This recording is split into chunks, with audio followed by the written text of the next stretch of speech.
అందరికీ very good morning. Andhra Pradesh రాష్ట్రాన్ని పట్టి పీడిస్తున్నటువంటి ఆ రెండు పత్రికా టెర్రరిజాలు ప్రతిరోజు ప్రజల మెదడులోకి విషాన్ని ఎలా ఎక్కిస్తాయి, అసలు వార్త ఏంటి, వీళ్ళు రాసేదేంటి, ఏ విధంగా వాళ్ళకు అనుకూలంగా హెడ్డింగ్లు పెట్టి రాసుకుంటారు, అసలు జరిగిన వాస్తవం ఏంటి, వీళ్ళు రాసేటటువంటి అసత్యాలేంటో మనం ప్రతిరోజు చూస్తూనే ఉన్నాం. ఈరోజు కూడా ఎటువంటి కథనాలని రాశారో ఒక్కసారి చూద్దాం. ఏమని, అవినీతిని నిర్మూలిస్తా. అసలు అవినీతి ఇంకా పేటరేగిపోయింది దాని వాళ్ళ స్టేట్మెంట్. అది అవినీతి ఉండొద్దు, జీరో కరప్షన్ లక్ష్యంగా చెప్పి ఎవరు అవినీతికి పాల్పడినా సహించం. విచ్చలవిడిగా అవినీతికి మీ ఎమ్మెల్యేలు పాల్పడుతున్నారని చెప్పి మీ రెండు దినపత్రికలను రోజు వస్తున్నాయి. అరాచక ఎమ్మెల్యేలకు అడ్డుకట్ట వేయాలని, అలానే అవినీతికి పాల్పడుతున్నటువంటి ఎమ్మెల్యేలకు అడ్డుకట్ట వేయాలని, ఎంత దారుణమైనటువంటి అవినీతికి పాల్పడుతున్నారు, ఎంత దారుణమైనటువంటి అవినీతి చేస్తున్నారంటే కేజీ చికెన్కి కూడా కమిషన్లు వసూలు చేస్తున్నారు. చికెన్ దుకాణదారుల దగ్గర నుంచి బిచ్చగాళ్ళ దగ్గర కూడా నెల నెల కమిషన్ వసూలు చేస్తున్నారు. ప్రతి ఒక్క షాపుల దగ్గర, గ్రామాల్లో మట్టి మాఫియా, బుసక మాఫియా, ఇసుక మాఫియా, పేకాట క్లబ్బులు, ఏదైతే మద్యం దుకాణాలు, బెల్ట్ షాపులు, విచ్చలవిడిగా అడ్డగోలుగా దోపిడీ, ప్రతి దాంట్లో కమిషన్లు. ఆఖరికి పథకాలు రావాలన్నా వాళ్ళ దగ్గర కమిషను. కొంతమంది దగ్గర పెన్షన్ల దగ్గర కూడా నెల నెల ఎంత అని చెప్పి తీసుకుంటున్నటువంటి పరిస్థితి. ఎంత దారుణమైనటువంటి పరిస్థితి ఉంటే అవినీతికి పాల్పడితే సహించమని చెప్పి చంద్రబాబు నాయుడు గారు సింపుల్గా స్టేట్మెంట్ ఇచ్చేసి జనాలను మభ్యపెట్టేటువంటి కార్యక్రమం. అంటే అవినీతికి పాల్పడమని ఎంకరేజ్ చేస్తున్నటువంటి కార్యక్రమం. ఎందుకంటే ఎవరు అవినీతికి పాల్పడినా సహించమన్నాడు కదా. మరి ఈ సంవత్సర కాలంలో మీ తెలుగుదేశం ఎమ్మెల్యేలు ఇంత దారుణమైనట్టు అవినీతికి పాల్పడితే మరి ఊరుకున్నావు కాబట్టి అది ఇంకా నువ్వు ఎంకరేజ్ చేస్తున్నట్లు లెక్క కదా. 10 కార్యక్రమాల మీద ప్రజలు సంతృప్తిగా ఉన్నారంట. అన్నా క్యాంటీన్లు, ఆసుపత్రిలో క్వాలిటీ అంట, రేషన్ సరుకులు, ఎరువుల లభ్యత అంట, పింఛన్ల పంపిణీలో అవినీతి లేదని 87% మంది చెప్పారంట. మరి మిగిలిన 15% మంది అవినీతి ఉందనేనా? ఇంటి దగ్గర ఇస్తుందని 87% మంది చెప్పారంట. మిగిలిన ఇంటి దగ్గర ఇవ్వట్లేదనే. అసలు ఇది కాదు కదా అడగాల్సింది. సూపర్ 6తో పాటు 143 హామీలు ఇవ్వలేదు కాబట్టి మీరు ప్రజలు సంతృప్తిగా ఉన్నారా? ఉచిత ఇసుక అని చెప్పి అడ్డగోలుగా దోచుకుంటున్నాం కాబట్టి సంతృప్తిగా ఉన్నారా? ఏదైతే ఇంటింటికి రేషన్ తీసేసాం కాబట్టి సంతృప్తిగా ఉన్నారా? ఇంటింటికి వాలంటీర్లు తీసేసాం కాబట్టి సంతృప్తిగా ఉన్నారా? ఏదైతే నెల నెల మీకు పన్నుల రూపంలో విపరీతంగా దోచుకుంటున్నారు కాబట్టి కూటమి ప్రభుత్వం సంతృప్తిగా ఉన్నారా?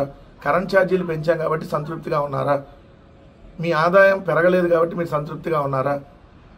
ఎమ్మెల్యేలు అవినీతికి పాల్పడుతుంటే మీరు చాలా సంతోషంగా ఉన్నారా? ఇలాంటి క్వశ్చన్లు అడిగితే బాగా చెప్పేవాళ్ళు. అయినా మీ ఐవీఆర్ఎస్ సర్వేలో ఎమ్మెల్యేల పనితీరు బాగుందంటే బాగాలేదని ఎక్కువ మంది చెప్పారు. అన్నీ బయట కూడా వస్తూ ఉన్నాయి కదా.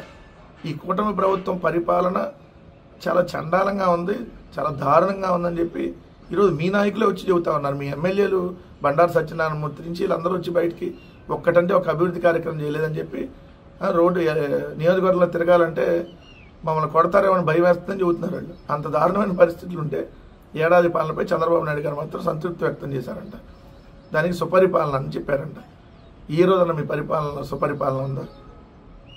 రోజు ఇంట్లో నుంచి బయటికి వెళ్తే సేఫ్గా తిరిగి వస్తారని గ్యారంటీ ఉందా? 11 నెలలైనా సవాలు దొరకట్లేదు ఇప్పుడు వరకు. 9 ఏళ్ల బాలికది. మొన్నటికి మొన్న అనంతపురంలో అయితే చూశారు కదా, 9వ తరగతి చదువుతున్న దళిత బాలికనే 14 మంది తెలుగుదేశం నాయకులు 6 నెలలుగా ఏదైతే మానభంగం చేస్తూ ఉన్నారు. ఇలాంటి పరిస్థితులు ఈ రాష్ట్రంలో ఉంటే చాలా బాగుందంట, అవినీతి లేదంట. అసలు అవినీతి గురించి మీరు చెబితే ఎట్లా చంద్రబాబు నాయుడు గారు? అవినీతికి సంబంధించినటువంటి కేసులో బెయిల్ మీద బయట ఉన్నారు. అది కూడా హెల్త్ ఇష్యూస్ మీద, స్కిల్ డెవలప్మెంట్లో ఓటుకు నోటికి చూసాం మనం. 24 కేసులు ఉన్నాయి మీ మీద. మద్యం కేసులో బెయిల్ మీద మీరు బయట ఉన్నారు. సో మీరు అవినీతి గురించి ఇప్పుడు కూడా మద్యానికి సంబంధించి మద్యం దుకాణదారులకు 14% మార్జిన్ పెంచడం వల్ల రాష్ట్ర ప్రభుత్వానికి ఏడాదికి 3 కోట్ల నష్టం. సో మరి ఆ 3 కోట్ల లాభం మద్యం దుకాణాలకు వస్తుంది కాబట్టి ఆ ముడుపుల రూపంలో మీకు మీ కుమారుడికి ఎంత వస్తే దానికి పర్మిషన్ ఇచ్చారనేది ఈరోజు మీ నాయకులే మాట్లాడుకుంటున్నటువంటి పరిస్థితి. సో విచ్చలవిడిగా దోపిడీకి అదుపు లేకుండా దోపిడీ చేస్తానికి పర్మిషన్ ఇచ్చి మీరు కూడా దోపిడీకి పాల్పడుతూ, మీరు కూడా అవినీతికి పాల్పడితే సహించమనే ఇది పిచ్చి స్టేట్మెంట్లు ఇస్తా ఈరోజు ఇంకా మీరు ప్రజలను మభ్యపెడుతున్నటువంటి పరిస్థితి ఈరోజు కనపడుతుంది అనేది క్లియర్గా అర్థమవుతుంది. దీంట్లోనే ఇంకోటి నారా లోకేష్ రాశారు. సవాల్ చేస్తే సౌండ్ ఆఫ్. జగన్ ఆరోపణలపై లోకేష్ బుర్ర చల్లటం, పారిపోయి ప్యాలెస్లో దాక్కోవడం జగన్కి అలవాటే. మీలాగా కరకట్ట కొంపలు వెళ్ళి దాక్కుంటారేమో తప్ప, మీరు వెళ్ళి కరకట్ట కొంపలో దాక్కుంటారేమో తప్ప జగన్మోహన్ రెడ్డి గారు ఎప్పుడు కూడా పారిపోరు మీలాగా. నాన్నకు బెయిల్ కోసం ఢిల్లీ వెళ్ళి పారిపోయి అమిత్ షా గారు కాళ్ళు పట్టుకున్నారు లోకేష్ గారు. మర్చిపోతే ఎట్లా? ఆ 2,000 కోట్ల రూపాయలు ఎందుకు, ఆ 2,000 రూపాయలు ఎందుకు? మీరే చెప్పారు కదా ఆ రోజు, ఈ 2,000 నొక్కేస్తున్నారు. సో 2,000 నొక్కేస్తున్నారు కాబట్టి వీళ్ళందరినీ మీరు ఏమన్నారు, సైకోలు గీకోలు అని తిట్టారు కదా.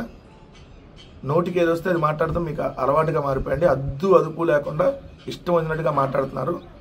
సో ఎవరికి సౌండ్ లేదో, ఈరోజు పిల్లలకు మీరు 15,000 ఇస్తాను 13,000 ఎందుకు ఇచ్చారో సౌండ్ చేసి మరీ చెప్పండి ఎందుకు ఇచ్చారు. పెద్ద పెద్ద మోతేసి మరి ఎస్ మేము 15 ఇస్తానన్నాం, నీకు అని చెప్పాం. కానీ కొంతమందికి అది కూడా మొదటి ఏడాది ఎగ్గొట్టేసి పూర్తిగా, రెండో ఏడాది 13 ఇచ్చామని చెప్పి సౌండ్ చేసి చెప్పండి. చంద్రబాబు నాయుడు గారు ఏమన్నా చెప్పారు అని అంటే ఆ చెప్పిన దానికి, ఆయన స్టేట్మెంట్కి పూర్తి విరుద్ధంగా పనిచేస్తారు అనేది మనం కొన్ని వేల సార్లు చూసాం. ఆయన ఎవడన్నా మేనిఫెస్టోలు చెబుతాడు, మేనిఫెస్టోలు ఇది ఇస్తానని చెప్పి ఏ రోజు అవి చేయడు. ఆయన కొన్ని ఊత పదాలు ఉంటాయి, సంపద సృష్టిస్తా, ఏ రోజైనా సంపద సృష్టించాడు? ఆయన సంపద సృష్టించుకున్నాడు తప్ప ప్రజలకు కానీ రాష్ట్రానికి కానీ. అట్లానే ఆదాయం పెంచుతా, రాష్ట్ర ఆదాయం కానీ ప్రజల ఆదాయం కానీ ఏ రోజన్నా పెరిగిందా? ఆయన ఆదాయం పెరిగింది, వాళ్ళ హెరిటేజ్ ఆదాయం పెరిగింది, తెలుగుదేశం పార్టీలకి సంబంధించినటువంటి నాయకుల ఆదాయం పెరిగింది తప్ప రాష్ట్ర ప్రజలకు కానీ రాష్ట్రానికి కానీ ఏ రోజు ఆదాయం పెరగల. ఆయన ఇట్లానే చెబుతాడు. ఈ వార్త ఎలా బురదల్లటానికి రాస్తారంటే, వీళ్ళు ఏం చేసినా కూడా కరెక్టే, వైఎస్ఆర్సీపీ వాళ్ళు ఏం చేసినా కూడా తప్పు. పోలీసులపై చెవిరెడ్డి జులుం, పోలీస్ స్టేషన్ ముందు ధర్నా చేస్తా అని బెదిరింపు. ఇది ఈనాడు. ఆంధ్రజ్యోతి, పొదిలి సిఐపై చెవిరెడ్డి దౌర్జన్యం, దాడి కేసులో నిందితులను కలిసేందుకు స్టేషన్లోకి చొచ్చుకెళ్లే ప్రయత్నం, అడ్డుకున్న పోలీసులు, సిఐతో వాగ్వాదం, ఎల్లకాలం మీ ఆటలు సాగమంటూ హెచ్చరిక, రాళ్ల దాడి కేసులో మరో 15 మంది అరెస్టు. ఈ నెల 11న పొదిల్లో మాజీ సీఎం జగన్ పర్యటన సందర్భంగా వైసీపీ అల్లరిమోకలు, మహిళలు పోలీసులపై దాడి చేసిన ఘటన కేసు దర్యాప్తు ముమ్మరంగా సాగుతుంది. 12న 9 మంది నిందితులను అరెస్ట్ చేయగా శనివారం మరో 15 మందిని కూడా అరెస్ట్ చేసినట్లు ఎస్ఐ వేమన తెలిపారు. ముందస్తు వ్యూహంలో భాగంగా దాడుకు పాల్పడినట్టు గుర్తించామన్నారు. వాట్సాప్ చాటింగ్ను క్షుణ్ణంగా పరిశీలిస్తున్నట్టు తెలిపారు. శాంతి భద్రతలకు విఘాతం కలిగించాలని ఉద్దేశంతో జరిగినట్టు భావిస్తున్నామన్నారు. అన్ని ఫుటేజ్లు పరిశీలిస్తున్నామని దాడికి పాల్పడిన వారిని అందరినీ గుర్తించి అరెస్ట్ చేస్తామన్నారు. పోలీసులపై చెవిరెడ్డి జులుం ప్రదర్శించారని రాశారు కదా. పోలీసులు మీద ఎక్కడైనా వైఎస్ఆర్ కాంగ్రెస్ పార్టీ నాయకులు పోలీసుల దగ్గరికి వెళ్ళి, లేదంటే అక్కడ స్టేషన్ దగ్గరికి వెళ్ళి మాట్లాడే కార్యక్రమం చేస్తున్నప్పుడు ఇలానే ప్రతి వార్త జులుం ప్రదర్శించారని రాస్తారు. మనం చూస్తే మీరు అక్కడ చిలకలూరుపేటలో సిఐ సుబ్బనాయుడు విడుదల రజనీ గారి మీద, అట్లానే అంబటి రాంబాబు గారు అక్కడ సిఐ ప్రవర్తించినటువంటి తీరు మీదకి వెళ్ళి, అట్లానే అక్కడ సిదిరి అప్పలరాజు మాజీ మంత్రి గారు, ముగ్గురు మాజీ మంత్రులు, ఈయన మాజీ ఎమ్మెల్యే చెవిరెడ్డి భాస్కర్ రెడ్డి గారు. ఇక్కడ ఎవరైతే ఆ సిఐ ఇష్టం వచ్చినట్టుగా మాట్లాడాడు, రైతులను ఉద్దేశించి దొంగలు అన్నాడు. సిఐ గారు గుర్తుపెట్టుకోండి, మీరు రెడ్ బుక్ రాజ్యాంగాన్ని అమలుపరుస్తూ నారా లోకేష్ భాషనే మీరు కూడా వాడుతూ నారా లోకేష్ డైరెక్షన్లో పనిచేస్తా ఉన్నారు. సో ఖచ్చితంగా దీనికి తగిన మూల్యం చెల్లించుకుంటారు. Point number 1. పాయింట్ నెంబర్ 2, వాళ్ళు దొంగలు ఎలా అవుతారు? పొగాకు రైతులు, జగన్మోహన్ రెడ్డి గారికి మద్దతుగా వచ్చినటువంటి మిగిలిన రైతాంగం, రైతులను పట్టుకొని మీరు దొంగలు అంటారా? ఎంత నీచంగా మాట్లాడుతున్నారో గుర్తుపెట్టుకోండి. ఇవన్నీ ఖచ్చితంగా దీనికి తగిన మూల్యం చెల్లించుకుంటారు. రెండోది, ఆయన కలవటానికి వెళ్తే ఎందుకు కలవకూడదు? వాళ్ళు ఏమైనా మర్డర్ చేశారా? అలా కలవకూడదని చెప్పి మీరు ఆంక్షలు విధించడానికి అసలు మీకు ఏం రైట్ ఉంది? అసలు అక్కడ దాడికి వచ్చింది ఎవరు? అసలు మీ నిర్లక్ష్యం కదా, మీ పోలీస్ వ్యవస్థ నిర్లక్ష్యం వల్ల. ఎందుకంటే ఓ మాజీ ముఖ్యమంత్రి Z+ కేటగిరీ ఉన్నటువంటి వ్యక్తి వస్తుంటే ఓ పనికిమాలిన కొంతమందిని తీసుకొని వచ్చి అక్కడ నిలబెట్టి గొడవ చేయించేటటువంటి కార్యక్రమం చేసినటువంటి మీరు కదా దానికి బాధ్యులు. కొంతమంది మహిళల్ని, కొంతమంది ఎవరైతే తెలుగుదేశం పార్టీ నాయకుల్ని అక్కడ కూర్చోబెట్టి ఆ దాడి జరగడానికి కారణం మీరు కదా. దాడి మీరే చేసి పోలీసులకి మీ తెలుగుదేశం వాళ్ళ వల్లే గాయాలైతే మళ్ళీ వైఎస్ఆర్సీపీ వాళ్ళను లేదంటే రైతులను అక్కడ ఇరికిచ్చేటటువంటి ప్రయత్నం చేసి 27 మందిని అంట పెట్టేయండి. ఒక 40,000 మంది వచ్చారు కదా, వీలైతే 40,000 మందిని ఐడెంటిఫై చేసి మొత్తాన్ని పెట్టేయండి. 4 ఏళ్ల తర్వాత ఏమైందో చూద్దాం. ఎక్కడికి పోతారు? ఉద్యోగం వదిలేసి విదేశాలకు పోయినా కూడా తీసుకొని వస్తాం. తొందర ఏం పడద్దు సిఏ గారు, వెయిట్ అండ్ సీ. ఈ వార్త డెప్త్గా చదివితే కానీ అర్థం కాదు. అసైన్డ్ భూములకు రెక్కలు అని పెద్ద హెడ్డింగ్ పెట్టారు పూర్తి జ్యోతిలో. 75 కోట్ల భూమిని సెటిల్ చేసిన రెవెన్యూ మనిషి. విశాఖలో మళ్లీ మొదలైన ఎన్ఓసి దందా. 3 ఎకరాలు ఆయనకి, 2 ఎకరాలు బ్రోకర్కి. మాజీ సైనికుడి సతీమణికి కుచ్చు టోపీ. ఈ డీల్తో రంగం మీదకు మరో మాజీ మంత్రి. మనోరమ హిల్స్ పక్కనే 5 ఎకరాలపై కన్ను. బెదవాడ కేంద్రంగా విశాఖ అధికారులు భేటీలు. ఎండాడ పెందుర్తిలో 60 ఎకరాల డీ పట్టాపై డీల్. ఏడాది క్రితం ఆయన కరుడుగట్టిన వైసీపీ నేత. పేదల చేతుల్లో ఉన్న ఎసైన్ భూములతో ఉమ్మడి విశాఖ జిల్లా కేంద్రంగా పెద్ద వ్యాపారమే చేశారు.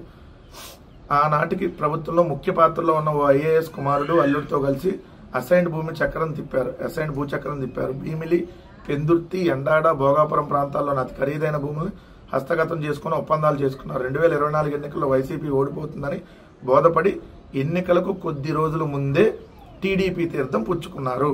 పార్టీ మారినా భూదోపిడీలో స్వభావం మారలేదు. రెవెన్యూ శాఖలో కీలకమైన ఓ పెద్ద మనిషిని ముందు పెట్టి విశాఖ కేంద్రంగా అసైన్ భూములను చేజిక్కించుకునే ప్రయత్నాలు మళ్లీ ప్రారంభించారు. ఇందులో 75 కోట్ల విలువైన ఓ 5 ఎకరాల భూమిని అడ్డదారులు చేజిక్కించుకున్నారు. ఆయన పేరు రాయాలి కదా, వైసీపీ నుంచి తెలుగుదేశంలోకి వెళ్ళాడు ఎన్నికలకు ముందే. ఇప్పుడు మరి తెలుగుదేశం పార్టీ నాయకుడు కదా, మీరు పెట్టాల్సిన హెడ్డింగ్ ఏంది? తెలుగుదేశం పార్టీ నాయకుడు ల్యాండ్ డీల్. ఏదైతే మాజీ సైనికుడు సతీమణికి ప్రస్తుత తెలుగుదేశం పార్టీ నాయకుడు కుచ్చు టోపీ, ఇలాంటి హెడ్డింగ్ మీరు పెట్టాలి. దాంట్లో ఆయన ఏడాది కింద కరుడుగట్టిన వైసీపీ నేత. ఇప్పుడు మరి తెలుగుదేశం నేత, కరుడుగట్టిన తెలుగుదేశం నేత తెలుగుదేశంలో ఉండి అవినీతికి పాల్పడుతున్నాడు, లేదా అక్రమాలకు పాల్పడుతున్నాడు, లేదంటే ఇదిగోండి బెదిరింపులకు పాల్పడుతున్నాడు. ఇది కదా రాయాల్సింది బూతు. ఓ బూత్ కిట్ గారు రాయాల్సింది ఏంటి? కిట్ గారు ఇది మిస్టర్ బూత్ కిట్ గారు మన వార్తలు ఎలా రాయాలి? ఇది జరిగినా వైఎస్ఆర్ కాంగ్రెస్ పార్టీ చెప్పేయండి. లేకపోతే ఆయన తెలుగుదేశంలో ఉన్న వైఎస్ఆర్సీపీ వాళ్ళ వల్ల చేస్తున్నాడు, లేదంటే జగన్ గారు చేపించేస్తున్నాడు. ఇది కూడా రాస్తారు మీరు. జీవో అలా, ఎన్ఓసి గొడవ ఎలా అని పెట్టి మనోరమ హిల్స్ పై కన్నుబడింది. సో మరి రాయాల్సిన వార్త ఏంది? మీరు ఇలాంటివి రాయరు. పక్కన చంద్రబాబు నాయుడు గారు అవినీతికి పాల్పడదు, అక్రమాలకు పాల్పడితే సహించం. ఈ పక్కన ఈ వార్త ఉంది, పెద్ద వార్త. ఎంత విచిత్రంగా ఉంటాయంటే ఈ గురువింద కేంద్ర పత్రికల్లో వార్తలు అలానే ఉంటాయి. ఉచిత పంటల బీమాతోనే రైతుకు ఊరట. ఇది ఈనాడు పెట్టినటువంటి హెడ్డింగ్. చూస్తే నిజంగా మీరు ఉచిత పంటల బీమా ఇస్తున్నారు కావాలి, దానివల్ల రైతులకు ఊరట కలిగిందేమో అని అనుకుంటారు ఎవరైనా చూసేవాళ్ళు సహజంగా. నేను కూడా హెడ్డింగ్ చూసి పెద్దగా మనం చదవాల్సిన వార్త ఏం కాదనుకుంటే చిన్న అదేమో బ్లాక్ కలర్లో రాశారు పెద్ద హెడ్డింగ్. కింద వైకాపా హయాంలో నిర్వీర్యమైన వ్యవస్థ అని రాశారు. చెప్పాను కదా, వీళ్ళు వైఎస్ఆర్ కాంగ్రెస్ పార్టీ ప్రభుత్వం మీద బురద జల్లకుండా వార్తలే ఉండవు. వైకాపా హయాంలో నిర్వీర్యమైన వ్యవస్థ అని రాసి ఫలితంగా పథకాన్ని ఎత్తేసిన కూటమి ప్రభుత్వం. వైకాపా హయాంలో నిర్వీర్యమైన వ్యవస్థ అంటే ఇది ఉచిత పంటల బీమా వైఎస్ఆర్ కాంగ్రెస్ పార్టీ హయాంలో నిర్వీర్యం అయిపోయింది. కాబట్టి అందుకని ఆ పథకాన్ని కూటమి ప్రభుత్వం ఎత్తేసిందంట. ఇక్కడ అసలు వార్తలు మీకు వెళ్ళాలి. ఎంత దారుణం! వార్త చూసుకోవద్దా? రోతనాడు కిరణ్ చూసుకోవద్దా? టాయిలెట్ పేపర్ కట్టి ఏదైనా రాసేస్తాం అనుకుంటే కాదు కదా. వైఎస్ఆర్ కాంగ్రెస్ పార్టీ హయాంలో నిర్వీర్యమైందా, అందుకని కూటమి ప్రభుత్వం ఎత్తేసిందా? వైఎస్ఆర్ కాంగ్రెస్ పార్టీ హయాంలో నిర్వీర్యం అయితే కూటమి ప్రభుత్వం కంటిన్యూ చేయొచ్చుగా, మళ్ళీ ఫ్రెష్గా ఎందుకు చేయలే? సంవత్సరం పాటు ఎందుకు ఉచిత పంటల బీమా ఇవ్వాల? లోపాలు సరిదిద్ది అమలు చేస్తే 50 లక్షల మంది రైతులకు ప్రయోజనం. ప్రభుత్వంపై పడే అదనపు భారం 600 కోట్లకు పైగా. ఉచిత పంటల బీమా అమలు ద్వారా రైతు వాటా రూపంలో ఏడాదికి ప్రభుత్వంపై పడే అదనపు భారం 600 కోట్ల నుంచి 700 కోట్లు మాత్రమే. ఇదే సమయంలో 50 లక్షల మంది రైతులకు ఎంతో ప్రయోజనాలు కలుగుతుంది. చిన్న సన్నకారు రైతులపై ప్రీమియం భారం తగ్గుతుంది. వైకాపా ప్రభుత్వం ఈ వ్యవస్థ నిర్వీర్యం చేయడంతో కూటమి ప్రభుత్వం 2024-25 రబీ నుంచి ఉచిత పంటల బీమాను పక్కన పెట్టింది. 2019 ఎన్నికల సమయంలో తెదాపా వైకాపాలు తమ అధికారంలోకి వస్తే ఉచిత పంటల బీమాను అమలు చేస్తానని ప్రకటించారు. గెలిచిన వైకాపా ప్రత్యేకానికి అమలు చేస్తామని చెప్పి సగం మంది రైతులకు అన్యాయం చేసింది. ముందు అసలు నిర్వీర్యం అయిపోయింది అన్నావు, ఇప్పుడేమో కొంతమందికి అన్యాయం చేసింది అన్నావు. అసలు నిజంగా ఉచిత పంటల బీమా జగన్మోహన్ రెడ్డి గారి హయాంలో ఉందా లేదా?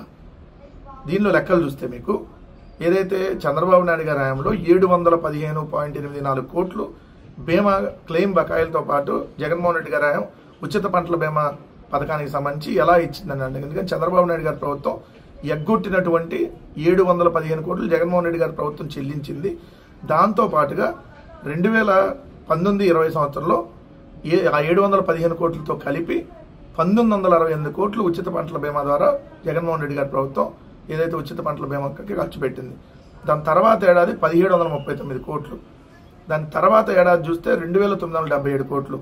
దాని తర్వాత ఏడాది 1,117 కోట్లు. మొత్తంగా 7,802 కోట్లు ఉచిత పంటల బీమాకి సంబంధించి జగన్మోహన్ రెడ్డి గారి ప్రభుత్వం ఖర్చు పెట్టింది. అదే చంద్రబాబు నాయుడు గారు 5 సంవత్సరాలు 2014 టు 2019 5 సంవత్సరాల్లో ఆయన కేవలం 3,411 కోట్లు మాత్రమే ఖర్చు పెడితే జగన్మోహన్ రెడ్డి గారు దానికి రెట్టింపు 7,802 కోట్లు ఉచిత పంటల బీమా కింద ఏదైతే రైతాంగానికి ఖర్చు పెట్టడం జరిగింది.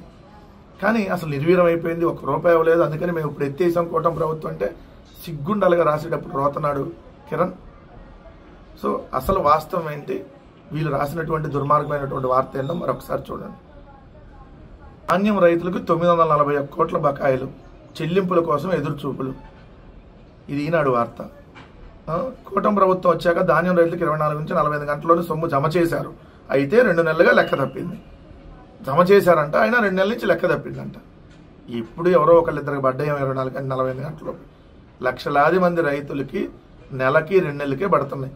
సో అయితే సుమారు 2 నెలలుగా లెక్క తప్పింది. రాష్ట్ర వ్యాప్తంగా సుమారు 46,000 మంది రైతులకి 118 కోట్ల వరకు చెల్లించాల్సి ఉంది. రబీలో ధాన్యం అమ్మిన రైతులకు 2 నెలలు అవుతున్న సొమ్ము జమ కావటం లేదు. జొన్న రాగులు అమ్మిన రైతుల ఖాతాల్లో డబ్బు ఎప్పుడు జమ అవుతుందా అని ఎదురు చూస్తున్నారు.